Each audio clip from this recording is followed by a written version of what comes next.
Welcome back. It is May and Beef Month, and joining us is Kevin Thelen, Executive Director of the Kansas Beef Council. Always look forward to this time of the year. Nothing better than celebrating beef. Well, exactly. Happy Beef Month, Ken. Or I think most people, grilling season. I think we've kind of earned that this year, especially with the cold weather we've kind of had. And I know most people I've talked with, they've been excited to get the grill out and enjoy some good beef on that grill. We have. Mine's already gotten to work out, so we're really looking forward to a great summer.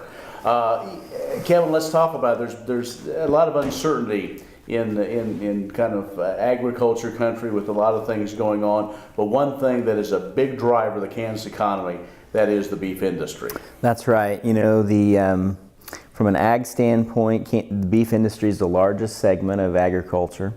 And of course, agriculture is the largest industry that we have in the state of Kansas. And so that's why for a number of years, the governor has proclaimed Beef Month, just recognizing how important it is. And we had two families down at the State House there for the declaration and the signing. The Carr family and the Pacheco's with their young family came in and kind of represented, what Kansas farmers and ranchers do raising beef, and it was kind of neat to see the governor interact with them.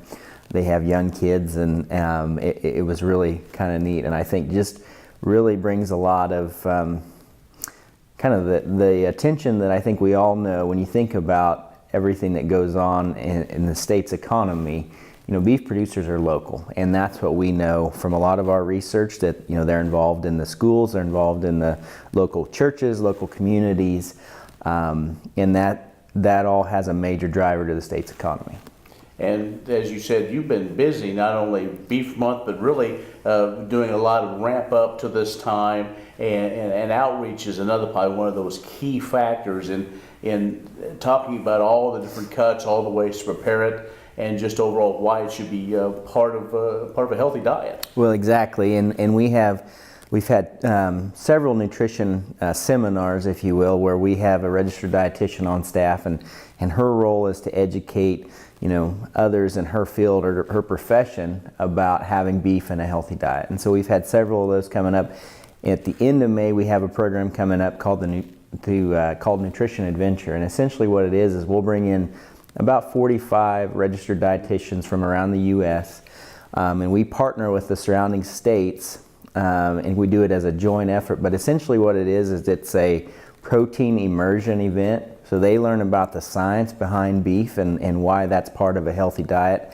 But what we're finding in that group is that how cattle are raised and kind of the day-to-day activities of farmers and ranchers are very important. So we try to embed that into those conferences, and it really resonates extremely well. Before we go, let's talk a little bit about just the economics of the exports. We eat a lot of beef in Kansas, but we also need it to go other places. We do, and we're at about, according to USMEF, $310 to $320 per animal. So a huge value comes from our exports. Great. All right, Kevin, thanks a lot again. Go out and celebrate beef year-round.